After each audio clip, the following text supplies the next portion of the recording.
Hello दोस्तों, tyres, rubber bands, rubber shoes और ऐसी हजारों रबर से बनी हुई चीजें हम अपनी डेली लाइफ में यूज करते हैं। लेकिन दोस्तों, क्या आपने कभी सोचा है कि रबर कैसे बनता है? तो दोस्तों, वीडियो काफी इंफॉर्मेटिव होने वाली है। आगे बढ़ने से पहले वीडियो को लाइक करके चैनल को सब्सक्राइब कर लें और रबर फॉर्मेशन के इस रोमांचक सफर पर चलिए मेरे साथ। दोस्तों, आप ये तो जानते होंगे कि रबर के पेड़ होते हैं। रबर के पेड़ मुख्य रूप से एशिया में पाए जाते हैं, विशेष रूप से दक्षिण पूर्व एशियाई देशों में जैसे कि थाईलैंड, इंडोनेशिया, वियतनाम और मलेशिया। भारत में रबर सबसे ज्यादा केरल में होता है, जो पूरे भारतीय रबर उत्पादन का 90% हिस्सा है। इसके अलावा तमिलनाडु, महाराष्ट्र, गोवा और नॉर्थ ईस्ट में भी रबर की प्रोडक्शन होती है। रबर बनाने का प्रक्रिया रबर के पेड़ से रबर का दूध जैसा दिखने वाला रस निकालने से शुरू होती है, जिसे लेटेक्स कहा जाता है। लेटेक्स को निकालने के लिए किसान रबर के पेड़ के तने पर एक नाली बना लेते हैं और उसे किसी बर्तन या डिब्बे से जोड़कर पेड़ के साथ लटका देते हैं।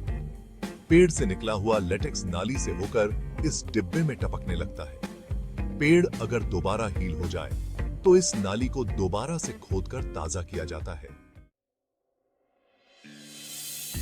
लेटेक्स जमा करके इस कच्चे रबर लिक्विड को फैक्ट्री में लाया जाता है, जहां इस दूधिया रस में फॉर्मिक एसिड मिलाया जाता है। यह प्रक्रिया रबर को लेटेक्स में मौजूद पानी और अन्य पदार्थों से अलग करती है, जिससे लेटेक्स ठोस बनकर रबर बन जाता है। लेकिन यहां प्रक्रिया खत्म नहीं होती। जमे हुए रबर को शीट्स में लपेटा जाता है और सूखने के लिए रख दिया जाता है। ये शीट्स या तो प्राकृतिक रूप से या सुखाने वाले शेड में सुखाई जाती हैं। इन सुखाई गई शीट्स को ब्लॉक्स में प्रोसेस किया जाता है या किसी अन्य फॉर्म में कन्वर्ट किया जाता है। अब हम देखेंगे कि रबर शीट्स कैसे बनाई जाती हैं और उन्हें कैसे सुखाया जाता है। सबसे पहले कच्चे रबर को लिया जाता है और उसे एक विशेष मशीन में डाला जाता है। फिर मशीन उसे पतली शीट्स में बदल देती है। इसके बाद इन शीट्स को एक बड़े से ड्रायर में रखा जाता है। यह ड्रायर शीट्स को पूरी तरह से सूखा देता है ताकि वे इस्तेमाल के लिए तैयार हो सके। इस प्रक्रिया के दौरान यह सुनिश्चित किया जाता है कि शीट्स में कोई नमी न रहे और इस तरह रबर शीट्स का निर्माण और सुखाना पूरा होता है। सिंथेटिक रबर बनाने की प्रक्रिया में हम सबसे पहले मोनोमर्स को इकट्ठा करते हैं। ये मोनोमर्स रासायनिक प्रक्रियाओं के माध्यम से पॉलीमेरिक चेन्स में बदल जाते हैं। इस प्रक्रिया में तापमान और दबाव का सही अनुपात बनाए रखना बहुत महत्वपूर्ण होता है। अब हम पॉलीमराइजेशन की प्रक्रिया पर आते हैं। इस प्रक्रिया में मोनोमर्स को जोड़कर लंबे पॉलीमर चेन्स बनाए जाते हैं। इसके बाद कंपाउंडिंग किया जाता है, जिसमें विभिन्न एडिटिव्स मिलाए जाते हैं ताकि रबर को उसकी विशेषताएं दी जा सके, जैसे कि लचीलापन, मजबूती और तापमान सहनशीलता।